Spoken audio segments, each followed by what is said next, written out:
Buenísimas chicos y chicas. Aquí su tío Tsuji entregándoles un capítulo de este glorioso fanfic Juas. Pero antes de iniciar el video, no olviden darle like, compartir y suscribirse activando la campanita para que así se les haga aviso de nuevos lanzamientos. Descargo de responsabilidad. No soy dueño de las historias, sagas o franquicias mencionados y todo lo que viene con estos, ni las imágenes de personajes mencionados y o mostrados en el video. Créditos a sus respectivos autores. Solo el fanfic y los personajes exclusivos de este son de mi autoría, no doy permiso a otros usuarios de subir mi contenido, el objetivo del video es única y exclusivamente de entretenimiento. No se busca incitar, ni influenciar o estimular a alguna persona a replicar cualquier cosa que sea representado, mucho menos ofender a algo ni a alguien ni hacer uso de la plataforma con motivos poco éticos. Cualquier tipo de recursos se usan únicamente con fines narrativos y con la finalidad de entretener. Una vez dicho esto, vamos directo al capítulo. Reencarnando en el Sandroverso. Capítulo 21. Suerte.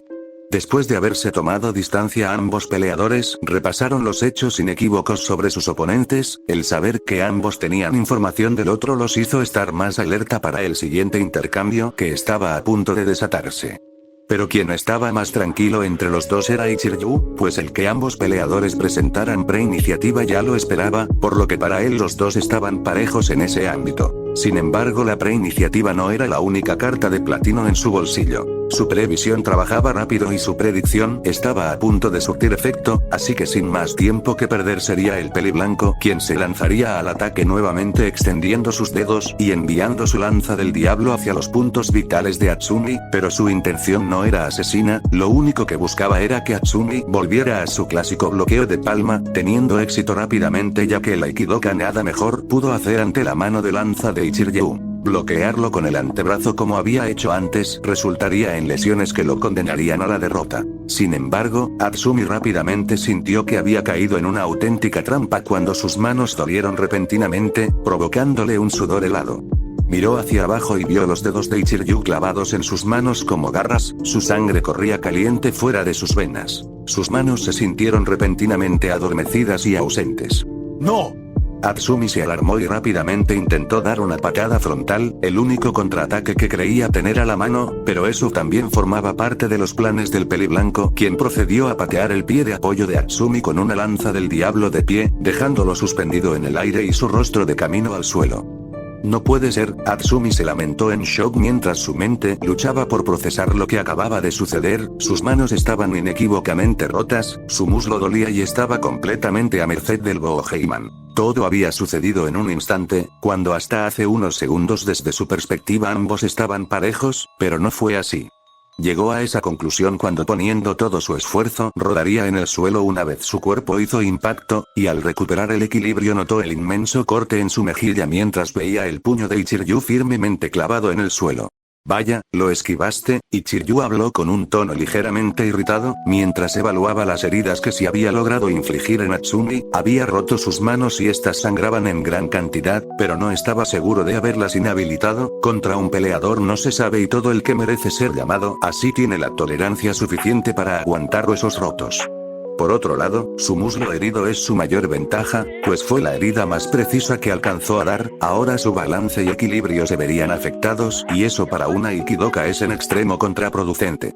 Maldito bastardo, creo que deberé marcarte de por vida si quiero ese tour. Atsumi habló con un nuevo enfoque, reconociendo que Ichiryu estaba dominando el combate desde el inicio y si no hacía algo en el siguiente intercambio este simplemente perdería. Fue entonces que el tercer choque inició, siendo Atsumi quien tomaría la iniciativa antes que Ichiryu, cerrando fuertemente el puño antes de comenzar a golpear. Admito que me tomé esto a la ligera a pesar de estar emocionado, pero si crees que no puedo lidiar contigo con mis manos fracturadas estás muy equivocado, Atsumi pensó con saña en su interior mientras Ichiryu esquivaba y de vez en cuando tiraba algún ataque, ya sean puñetazos, lanza del diablo o palma infernal en dirección de su barbilla, mientras que Atsumi esquivaba de igual forma mientras también contraatacaba con puños o con los dedos hacia sus ojos, sus ataques eran cada vez más cerrados y los espectadores cada vez más efusivos, miraban como poco a poco ambos peleadores parecían atravesarse entre sí. Un duelo de pre-iniciativa era lo que estaban mirando, pero eso no duró mucho cuando la previsión de Ryu finalmente surtió efecto y lograría asestar una palma infernal en todo el rostro. El impacto sacudiría la mente de Atsumi, quien en ese instante entendió que Ichiryu se había acostumbrado a la velocidad del intercambio. Sin embargo, su sonrisa volvió en esa fracción de segundo cuando todo el brazo de su oponente estaba bien puesto. Es ahora o nunca.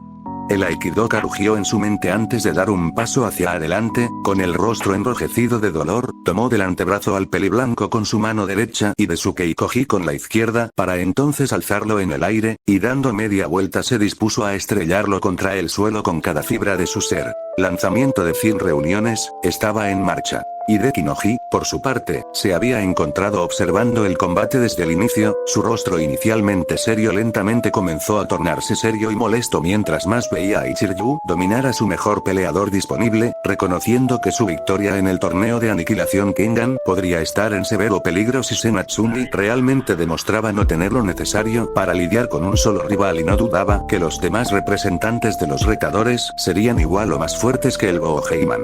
Pero todo pareció dar un giro inesperado cuando Atsumi pareció abrirse paso a través de las manipulaciones de Ichiryu, una habilidad que Noji supo detectar no por alguna experiencia como artista marcial, pero había pasado tanto tiempo observando peleas Kengan que incluso sabía de la existencia del legendario estilo Nico.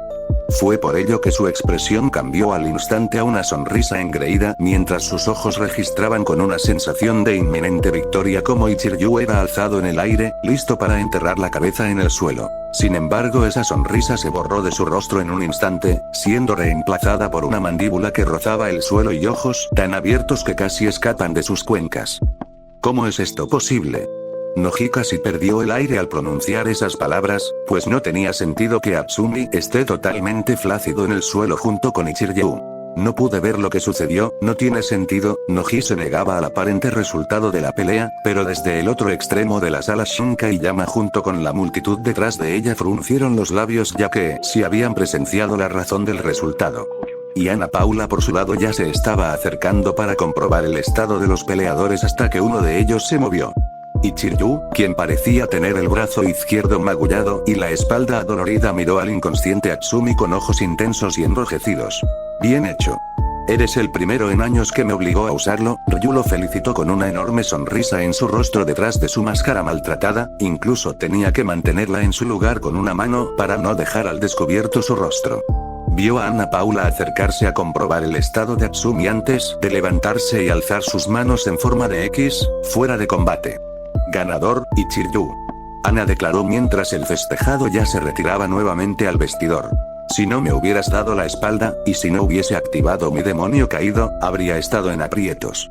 Lo siento, pero ese tour tuyo tendrá que esperar, Ryu murmuró en cuanto cruzó la puerta y buscaba una máscara nueva entre sus cosas. Su golpe final fue una patada que enterró toda su tibia y todos sus huesos metatarsianos en la espalda de Atsumi-sen. La patada se había realizado sin que el Aikidoka supiera lo que se cernía sobre él, aquello a lo que los maestros conocen como fuera de la conciencia. Aquellos ataques que golpean en los luchadores fuera de su conciencia lo hacen con un efecto significativamente mayor, pues ni siquiera existe la intención de prepararse para el impacto. Pero el elemento que le permitió a Ryu contraatacar de forma tan efectiva había sido su demonio caído. Desde que decidió que pelearía contra la nube flotante, había designado a la técnica lanzamiento de 100 reuniones como la más peligrosa con la que tendría que lidiar, pues si Senatsumi decidía usarla no había mucho que pudiera hacer para defenderse si se limitaba a usar el estilo K1, una condición a la que se aferraba hasta el día del torneo de aniquilación. Fue por ello que, en cuanto sintió que sus pies abandonaban el suelo, genuinamente se había sentido en peligro de muerte. Fue eso lo que despertó su demonio caído, técnica que no puede ser usada a voluntad y solo se activa cuando el usuario se expone a situaciones de riesgo extremo, como la que el peliblanco acababa de experimentar minutos atrás. Incluso con la posición ventajosa que Atsumi había tomado, sin demonio caído no habría habido forma para Ryu de encestar su patada. Ryu sonrió con ironía ante ese hecho. Parece que hasta yo sigo dependiendo de la suerte, se burló de sí mismo, pero esa también era una ley no escrita que tanto Nico Tokita como Kuroki Gensai le habían enseñado. Time skip. Al final, como se había acordado, Iyama Shinka daría su voto a Noji Hideki, dándole un paso más hacia la contienda que definiría sus más grandes ambiciones. Los días habían pasado con normalidad y las pocas heridas que Ryu había recibido se curaron, todo mientras esperaba la llamada de su maestro Nico Tokita, a quien ya le había proporcionado la ubicación en la que lo recogería a él y a su hermano, Oma Tokita, a quien Nico se dedicaría a buscar hasta que finalmente se cumplió una semana. A las afueras de un parque poco concurrido se podía ver la figura del hombre, si Ryu lo viera, rápidamente detectaría las obvias diferencias. Su cabello azabache era ligeramente más largo, su musculatura se mostraba más abundante y firme, pero en algo más allá de eso no pareció cambiar mucho. Eso mismo pensó Nico Tokita cuando se lo topó de frente. Los dos vestían de un modo ligeramente similar, las botas negras de Oma hacían juego con su camisa de manga corta que resaltaban con su pantalón gris con estilo de camuflaje militar. Nico por otra parte llevaba puesto botas marrones con pantalones de tonalidad verdosa apagada, con una playera negra sin mangas detrás de una sudadera a juego con el resto de su ropa. Mírate nada más niño, ¿quién diría que crecerías así? Nico habló con su clásica sonrisa engreída, pero no tuvo intenciones de ocultar el orgullo que se deslizó en esas palabras. Oma por otro lado sonrió con sorna y analizó las arrugas que ya comenzaban a ser visibles en su maestro, aunque todavía conserve su porte juvenil. Y yo por fin podré llamarte viejo, Oma se burló antes de que los dos pudieran compartir un abrazo cordial. Me alegra verte, Nico suspiró sabiendo que su alumno realmente estaba a salvo y bien. Igual a mí, Oma correspondió antes de soltar el breve abrazo. Entonces, ¿dónde está Ryu? Oma preguntó mirando hacia los lados en busca de su cabellera blanca. Dijo que estaría aquí en unos minutos, Nico respondió después de mirar su reloj. La hora acordada se acercaba. Ambos sentían ganas de ponerse al corriente uno del otro, y como los grandes peleadores que son también querían poner a prueba la fuerza del otro. Oma en especial creía que finalmente tenía lo necesario para derrotar a su maestro en una verdadera pelea, pero sabía que tenía que esperar, pues su rival estaba a punto de hacer acto de presencia. Y ese momento finalmente llegó cuando una elegante y larga limusina se detuvo sospechosamente a su lado en la acera. Tanto Nico como Oma sintieron una mirada que los apuntaba desde el interior de las ventanas polarizadas, las cuales permanecieron cerradas un buen momento mientras la tensión parecía aumentar. Nico mantenía una actitud relajada pero atenta, mientras Oma ya torcía los labios con molestia. Estaba a punto de abrir la boca, pero como si ya supiera lo que iba a pasar, la ventana bajó para así mostrar el rostro de Ryu, todo sonrisas y dientes perlados. Hola, Ryu saludó con burla, principalmente a su hermano. Ambos Tokita al verlo suspiraron con cómico alivio, no porque tuvieran miedo, sino porque se sentían realmente burlados. Hijo de perra, Oma murmuró sabiendo que era el primero en querer irse a los golpes. Ay Oma, no deberías tratar de golpear a alguien detrás de un vidrio polarizado, no sabes lo que pueden llevar, Ryu diría fingiendo un tono sabiendo antes de mostrar su mano, dejando ver una pistola con la que lo apuntó. El arma es real, aunque no era para él, sino para Shunka, quien estaba a su lado mirando con su expresión serenamente fantasmal. Jeje, Ryu sonrió ante la expresión irritada de Oma y la sonrisa de labios de Nico antes de devolver la pistola a su lugar y abrir la puerta de la limusina, invitándolos a entrar. Nico fue el primero en arrojarse al interior del vehículo. Si no me equivoco, aquí siempre hay cerveza. Nico pensó con alegría antes de ver un pequeño refrigerador que se camuflaba en los asientos, la abrió con rapidez y ahí las vio, latas heladas en las que gotas de agua fría se deslizaban como el sudor veraniego de una mujer en bikini. Ryu observó esto mientras negaba con un suspiro. Sabía que eso pasaría, murmuró con nostalgia, las había puesto ahí sabiendo que Nico las buscaría. Justo después de eso, Oma entró a la limusina también. Me alegra verte vivo hermano, Ryu le extendió el puño, gesto que Oma correspondió al instante antes de cerrar la puerta y dejar que el chofer arranque.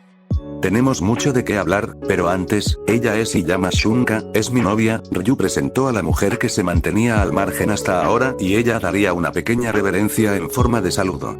Así que era verdad, y yo que creí que solo lo decías de broma, Oma aprovechó la oportunidad y se burló, sacándole una sonrisa a todos. Claro, porque de entre los dos tú eres el de los huevos tibios, ¿no? Ryu contraatacó y esta vez Nico fue el único en reírse. Jaja, qué gracioso, Oma negó, sabiendo que lo decía porque jamás se había interesado en tener una relación y solo dedicaba su vida a volverse más fuerte. En fin, ya llevamos 5 años juntos como sabrán, pero lo que no les dije es que ella es miembro de la asociación Kengan. Ryu se apresuró a cambiar de tema y vio la reacción en la mirada de Nico. ¿Asociación Kengan? Oma preguntó intrigado, ya que era el único ahí que ignoraba su existencia. Es una organización de peleas clandestina dirigida por los grandes emporios del país, Nico resumió antes de darle un sorbo a su cerveza, pero en su mente ya podía adivinar a dónde iría el dichoso plan de Ryu respecto a Won. Si lo que quiere es involucrar a la asociación Kengan, entonces quiere meter al país entero en esto. Se preguntó internamente.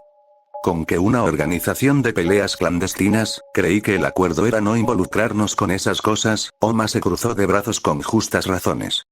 No si uso un buen disfraz, pero sí, es verdad. No debí exponerme tanto. Lo positivo de esto es que finalmente encontré una forma de lidiar con nuestro problema, Ryu respondió mientras abrazaba a Shunka con su brazo, haciéndola sonreír. Pero prefiero que hablemos de esto cuando lleguemos a casa, mejor pongámonos al corriente. Ryu sonrió por enésima vez los últimos minutos y se relajó en su sitio. Oma lo prefería así que también se recostó en su lugar y viendo que era el observado se dispondría a hablar sobre sus últimos 5 años primero.